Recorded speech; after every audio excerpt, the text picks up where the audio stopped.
కాబట్టి ఇలా రాష్ట్ర సీఎం ఏమంటున్నాడంటే అధికార కాంగ్రెస్ పార్టీ మారు నామినేటెడ్ పదవులు తర్వాత పందేరానికి సిద్ధమవుతుంది. లోకసభ ఎన్నికల కోడ్ అమల్లోకి రావడానికి ముందే 37 మంది పార్టీ నేతలను పలు కార్పొరేషన్ చైర్మన్ పదవులకు ఎంపిక చేసిన విషయం తెలిసిందే.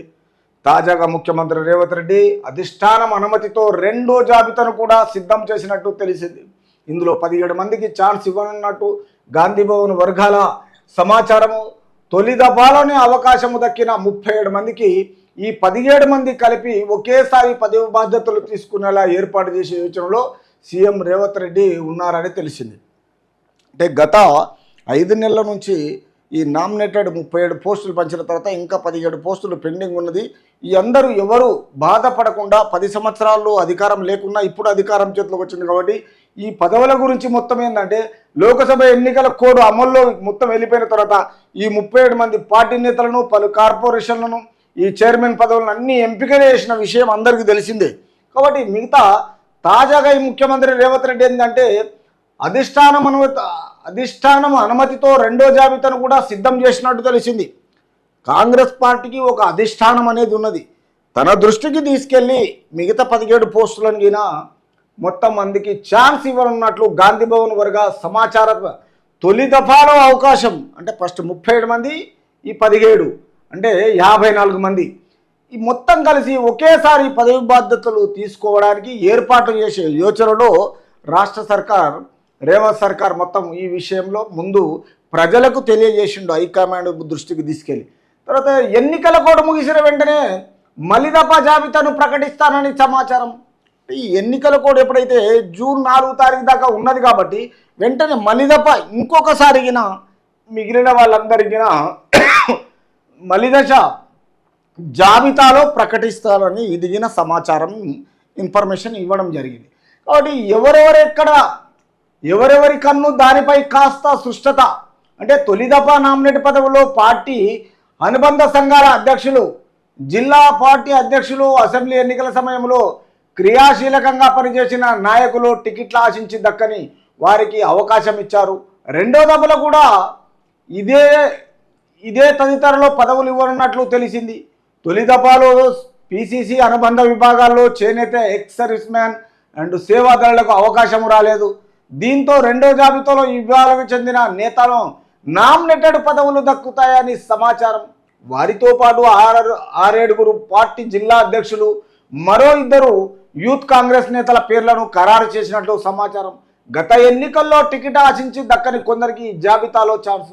అంటే ఫస్ట్ మలిదప అండ్ సెకండ్ తొలి దఫాలో ఇవన్నీ ఏవైతే జరిగినాయో ఈ మొత్తము ఈ తొలి దఫా నామినేటెడ్ పోస్టుల్లో ఈ జిల్లా పార్టీ అధ్యక్షులు, తర్వాత సంఘాల అధ్యక్షులు, ఎన్నికల విషయంలో క్రియాశీలకంగా పనిచేసిన వాళ్ళు మొత్తం వీళ్ళంతా అంటే బాగా హార్డ్ వర్క్ చేసిన వాళ్ళు. తర్వాత టికెట్లు ఆశించి దక్కని వారికి అవకాశం ఇచ్చారు.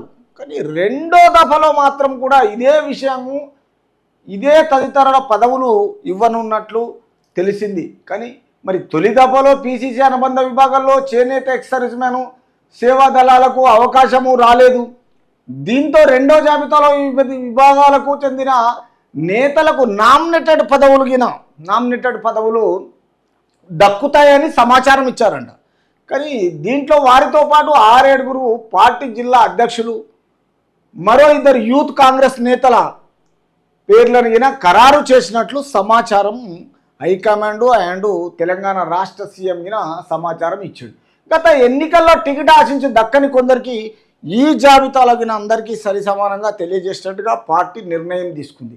కాబట్టి ఈ విషయంలో ఏమవుతుందంటే పోటీ చేసి ఓడిన వారికి లేనట్టే.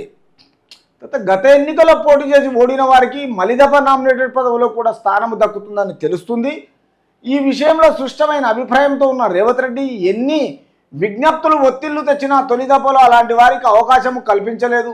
ఇటీవల తన క్యాంపు కార్యాలయంలో మీడియాతో ఇష్టాగోష్ఠిగా మాట్లాడిన సందర్భంగా కూడా ఆయన తన అభిప్రాయాన్ని కుండబద్దలు కొట్టినట్టు చెప్పారు.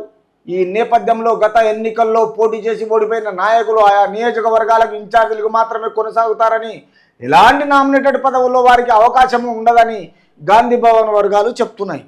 అంటే ఈ విషయంలో పోటీ చేసి ఓడిన వారికి లేనట్టే.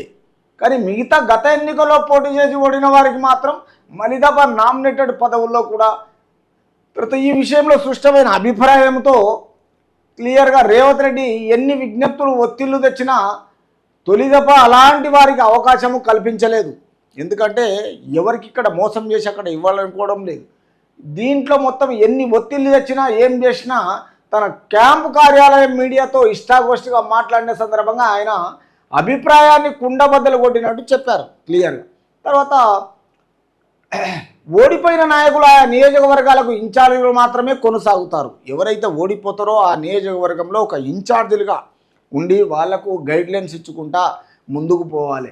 తర్వాత ఎలాంటి నామినేటెడ్ పదవుల వారికి అవకాశం ఉండదని క్లియర్గా గాంధీ భవన్లో కొన్ని వర్గాలు మొత్తము రాష్ట్ర సీఎం మొత్తము తెలియజేశారు.